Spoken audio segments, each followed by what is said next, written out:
तो फ्रेंड्स, जय मसीह की। परमेश्वर आप सभी लोगों को आशीष प्रदान करें।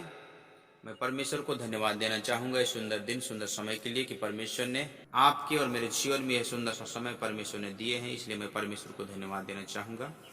आज हम मनन करेंगे परमेश्वर के कलाम से और मेरे साथ में आप निकालेंगे उत्पत्ति की पुस्तक 2 अध्याय, उसके हम 16 और 17 पद को पढ़ेंगे। मैं आप सब लोगों के लिए पढ़ूंगा।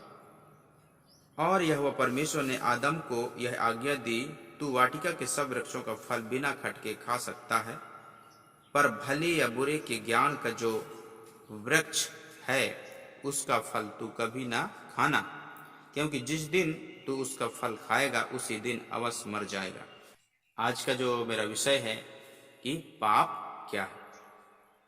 हमें हकीकत में पाप क्या है इसके बारे में हमको जानना जरूरी है। यदि हम नहीं जानेंगे पाप क्या है करके, तो हम पाप में पाप, अपराध में अपराध, गुनाहों में गुनाह करते जाएंगे और करते जाते हैं। सो मेरे प्रियो, शॉर्ट एंड स्वीट में आप लोगों को बताना चाहूंगा पाप क्या है।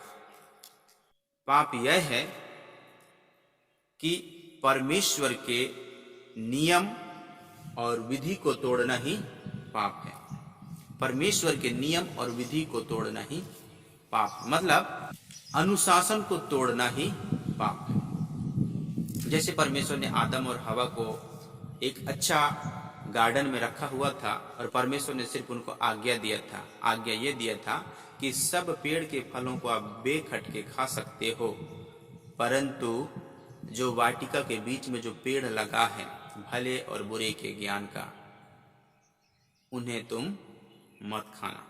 मतलब उन्हें खाने के लिए मना किया था। उस पेड़ के फल को खाने के लिए परमेश्वर मना किया था और आदम हवा उस पेड़ के फल को खा लिया, क्योंकि वो पेड़ ज्ञान, बुद्धि, समझ, शक्ति, अच्छा क्या है बुरा क्या है, हर बातों का ज्ञान उस पेड़ के फल से मिलता। तो शैतान अवसर पाकर उन्हें क्या किया, बहला फुसला दिया, उन्हें कंफ्यूजन में डाल दिया और उन्हें एक ऐसा कैरेक्टर उनके सामने पेश कर दिया कि यदि तुम उस पेड़ के फल को खाओगे तो परमेश्वर के समान हो जाओगे। मेरे प्रियो, इस रीति से शैतान उन्हें भरमा दिया और पेड़ के फल को खा लिए। पेड़ के फल को खा लिए और बाद में क्या होता है, जैसे वो पेड़ के फल को खाए हैं, जैसे वो पेड़ के फल को हाथ लगाए हैं, जैसे वो पेड़ के फल को तोड़े हैं, उसी मोमेंट में मेरे प्रियो वे परमेश्वर के विधि, परमेश्वर के नियम, परमेश्वर की आज्ञा का उल्लंघन कर बैठे। और जैसे वो आज्ञा का उल्लंघन कर बैठे, तुरंत उनके जीवन में मृत्यु आक्रमण कर लिया और वो मृत्यु के बस में हो गए। तुरंत उनके जीवन से उनकी पवित्रताई चली गई। परमेश्वर जो अपने महिमा में, तेजोमय प्रकाश में उन्हें रखा था, वह परमेश्वर की आत्मा से वो लोग वंचित हो गए, परमेश्वर के रिश्ता से वंचित हो गए, परमेश्वर की उपस्थिति से वो लोग वंचित हो गए। क्योंकि जब हम बाइबल में आगे हम पढ़ते हैं तो पाते हैं परमेश्वर जब आया वहां पे, तो वो परमेश्वर को देख के डर के पेड़ के पीछे छुप गए। कारण क्या है कि पाप उन्होंने किया, प्रभु के आज्ञाओं का उल्लंघन किया और वे परमेश्वर की महिमा से वंचित हो गए, परमेश्वर से दूर हो गए, परमेश्वर से उनका रिश्ता तुरंत टूट गया। वो आत्मिक रीति से वो मर गए, डेड हो गए। मेरे प्रियो, यहाँ पर हम देखते हैं जब आदम और हवा गुनाह नहीं किए थे और परमेश्वर उनसे मुलाकात करने के लिए आते थे, उनके अंदर में अच्छा क्या है और बुरा क्या है नहीं, नेगेटिव क्या है पॉजिटिव क्या है, उनको आइडिया नहीं था। उनको उनके मन, उनका जो दिमाग था सिर्फ सकारात्मक था, पवित्र था। एक बच्चे को हम पूछेंगे, छोटा बालक को पूछेंगे अच्छा क्या है बुरा क्या है, तो उसको आइडिया नहीं हो कौन अच्छा और कौन बुरा। उसको जो उसके सामने रखोगे वही अच्छा। तो वैसे ही एक बच्चे के समान उनका स्वभाव था और वो पवित्र थे। जैसे वो फल को खाए, जैसे वो परमेश्वर के आज्ञा का उल्लंघन किए, तुरंत उनमें अच्छा और बुरे का फर्क आ गया और जब एक दूसरे को देखते हैं नंगापन उनको दिखाई देता है और बाद में क्या होता है, आत्मिक रीति से वो नंगे भी हो गए और शारीरिक रीति से भी नंगे हो गए।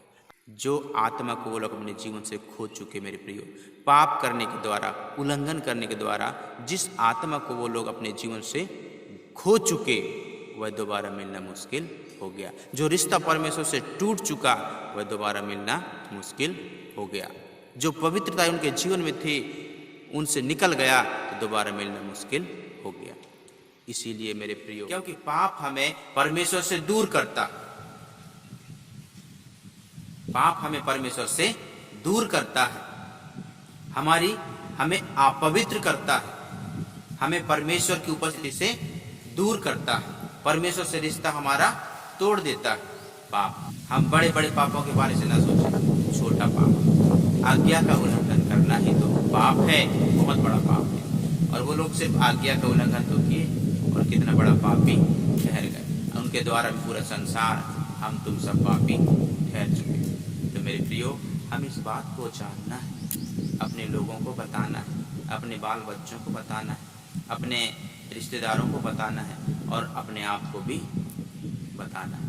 क्योंकि परमेश्वर के वचन का उल्लंघन करना ही पाप है।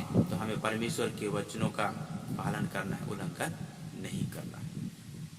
पाप बड़ा हो अथवा छोटा हो, पाप बड़ा छोटा नहीं होता। पाप यही है कि हम परमेश्वर के विधि को तोड़ते हैं, वही बहुत बड़ा पाप कहलाता है। तो मेरे प्रियो, हम परमेश्वर के वचनों का पालन करें, उसके नियम और विधि का पालन करें और उसके पीछे चलें और उसकी आज्ञाओं का पालन करने के लिए हम जी जान लगा दें। चाहे हमें दुख मिले, चाहे सुख मिले, चाहे हमें खाने के लिए मिले, चाहे ना मिले, परंतु हम परमेश्वर की आज्ञाओं को न तोड़ें। हम परमेश्वर के नियम और विधि के मुताबिक चलें, जैसे परमेश्वर ने हमें सिखाए अपने वचनों से। तो मेरे प्रियो, परमेश्वर हम सभी लोगों को इन वचनों के द्वारा बहुतायत से आशीष प्रदान करें। आमीन। God bless you. आप सभी को परमेश्वर आशीष